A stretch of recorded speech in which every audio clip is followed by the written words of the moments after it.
Je vous dirai ceci.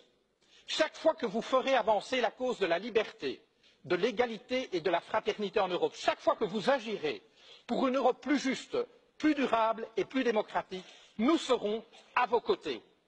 À défaut, vous nous trouverez sur votre route.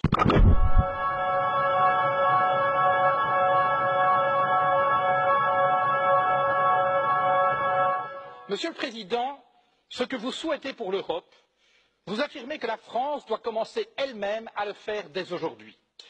Votre action en France raconte une toute autre histoire, une histoire qui met à mal la devise de votre pays, liberté, égalité, fraternité. Où est la liberté? Lorsque vos citoyens peuvent être surveillés, assignés à résidence et perquisitionnés sur de simples soupçons de la police. Où est la liberté lorsque des policiers armés débarquent au petit matin pour arrêter un groupe de jeunes dont le seul tort serait d'avoir occupé pacifiquement un chantier? Ma fille en était. Elle fut emmenée devant son fils de 2 ans, loin de chez elle pour subir pendant toute une journée un interrogatoire. Dans votre France, l'état de droit garant de nos libertés s'éloigne jour après jour. Liberté, égalité. Où est-elle l'égalité lorsque vous imposez toujours plus de précarité aux travailleurs alors qu'en même temps, vous faites des cadeaux fiscaux aux plus riches, ceux que vous aimez appeler les premiers de cordée? Votre foi en eux est inébranlable, mais voyez-vous, ce qui définit la cordée, Monsieur Macron, c'est la corde. C'est elle qui permet d'adapter la vitesse du premier de cordée aux besoins du groupe. C'est elle aussi qui empêche les derniers de cordée de tomber au ravin. Mais dans nos sociétés, Monsieur le Président, cette corde n'existe plus. Les riches s'enrichissent, les classes moyennes stagnent et se précarisent, et les plus fragiles sont abandonnés à leur sort. Liberté, égalité, fraternité. Est-ce au nom de la fraternité que vous vendez des armes à des régimes qui les retournent contre leur propre population ou contre leurs voisins? Où est-elle cette fraternité lorsque votre police lacère tente ses sacs de couchage de migrants?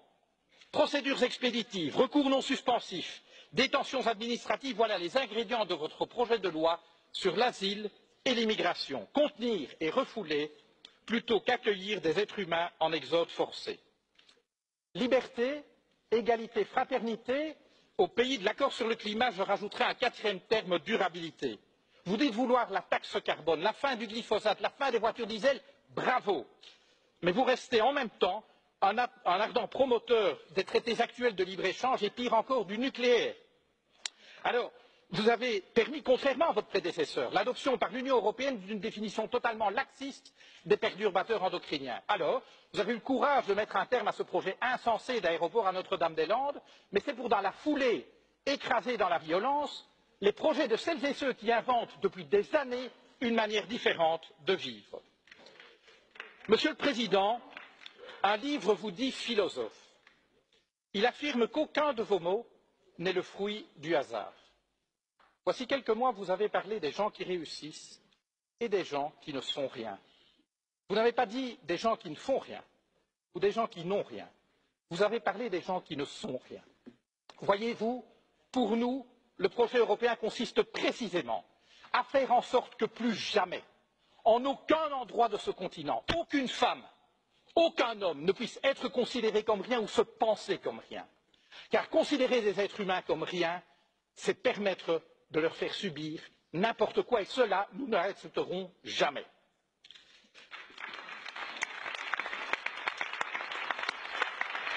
Monsieur le Président, vous avez pris coutume d'offrir à vos hôtes de marque un cadeau. Permettez-moi de faire de même. Je vous offre cette corde d'escalade, symbole de la cordée à laquelle vous semblez tenir. Je vous dirai ceci. Chaque fois que vous ferez avancer la cause de la liberté, de l'égalité et de la fraternité en Europe, chaque fois que vous agirez pour une Europe plus juste, plus durable et plus démocratique, nous serons à vos côtés. À défaut, vous nous trouverez sur votre route. Je vous remercie.